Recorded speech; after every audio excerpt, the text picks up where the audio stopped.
ನಮ್ಮೂರು ಎಷ್ಟು ಚಂದ ಆದ್ರೂ ನಾವು ಬದುಕು ಕಟ್ಟಿಕೊಳ್ಳುವ ಜಾಗಕ್ಕೆ ಹೋಗ್ಲೇಬೇಕು. ನಾವು ಕೂಡ ಹೊರಟ್ವಿ ಗೋವಾಕ್ಕೆ.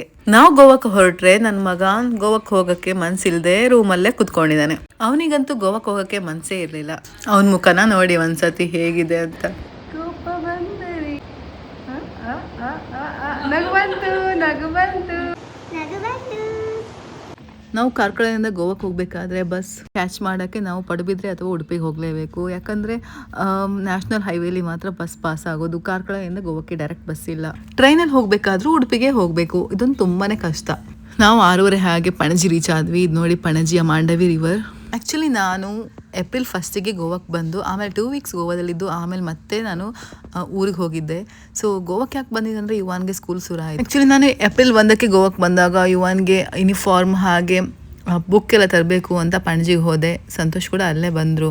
ಇಲ್ಲಿ ನೋಡಿ ಕೆಸಿನಗಳು ಹೇಗೆ ಕಾಣಿಸ್ತಾ ಇದೆ ಅಂತ ಮಾಂಡವಿ ರಿವರಲ್ಲಿ. ಸನ್ಸೆಟ್ ಬೇರೆ ಆಗ್ತಾ ಇದೆ. ನಾವು ಬಸ್ಸಲ್ಲಿ ಬಂದ್ವಿ. ಸಂತೋಷ್ ಇಲ್ಲಿ ಕಾರಲ್ಲಿ ವೆಯ್ಟ್ ಮಾಡ್ತಾ ಇದ್ರು. ಸೊ ನೋಡಿ ಇದು ಪಣಜಿ.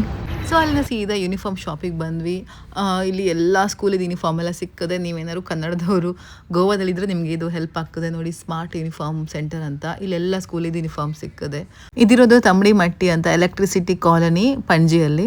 ಹಾಗೆ ಇನ್ನೊಂದು ಶಾಪ್ ಇಲ್ಲಿದೆ. ಇದಷ್ಟು ಕ್ವಾಲಿಟಿ ನಂಗೆ ಇಷ್ಟ ಆಗಿಲ್ಲ. ಲಾಸ್ಟ್ ಟೈಮ್ ಇಲ್ಲಿ ತೊಗೊಂಡಿದ್ವಿ, ಈ ಸಲ ಬೇರೆ ಕಡೆ ತೊಗೊಂಡ್ವಿ.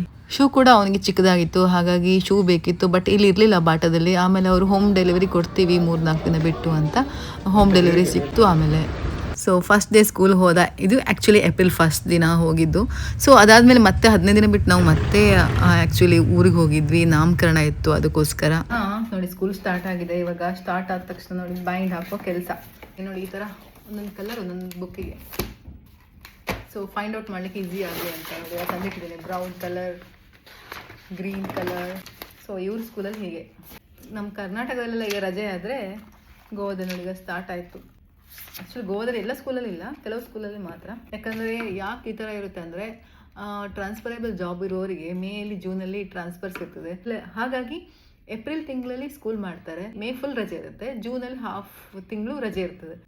ಯಾಕಂದರೆ ಮಕ್ಕಳಿಗೆ ಡಿಸ್ಟರ್ಬ್ ಆಗಬಾರ್ದಲ್ಲ, ಅದಕ್ಕೋಸ್ಕರ ಈ ಥರ ಒಂದು ಮಾಡ್ತಿದ್ದಾರೆ. ಆ್ಯಕ್ಚುಲಿ ಒಳ್ಳೆಯದಲ್ಲ. ನಮ್ಮ ಕರ್ನಾಟಕದಲ್ಲೂ ಕೂಡ ಇದೇ ಥರ ಮಾಡಿದ್ರೆ ಒಳ್ಳೆಯಿತ್ತು. ಯಾಕಂದರೆ ಈಗ ತುಂಬ ಜನ ಗೌರ್ಮೆಂಟ್ ಎಂಪ್ಲಾಯೀಸ್ ಇರ್ಬೋದು, ಪ್ರೈವೇಟ್ ಕಂಪ್ನಿಯಲ್ಲಿರೋರ್ಗೂ ಕೂಡ ಟ್ರಾನ್ಸ್ಫರ್ಸ್ ಇರ್ತದೆ. ಸೊ ಅವ್ರಿಗೆಲ್ಲ ತುಂಬಾ ಕಷ್ಟ ಆಗ್ತದೆ. ಮಕ್ಕಳಿಗೆ 1 ಮಂತ್ ಸ್ಕೂಲೆಲ್ಲ ಹೋಗೋಕ್ಕಾಗಲ್ಲ, ಹೊಸ ಪ್ಲೇಸಿಗೆಲ್ಲ ಹೋದ ತಕ್ಷಣ.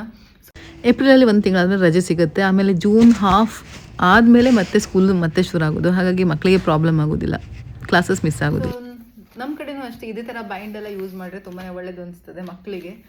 ಸೊ ಎಲ್ಲ ಪೇರೆಂಟ್ಸ್ಗೆ ಇದನ್ನು ಶೇರ್ ಮಾಡಿ. ಇಲ್ಲಿ ನಮಗೆ ಟೀಚರ್ಸ್ನವರೇ ಹೇಳ್ತಾರೆ ಇದೇ ಥರ ಹಾಕಬೇಕು ಅಂತ. ಓಕೆ ಬಾಯ್.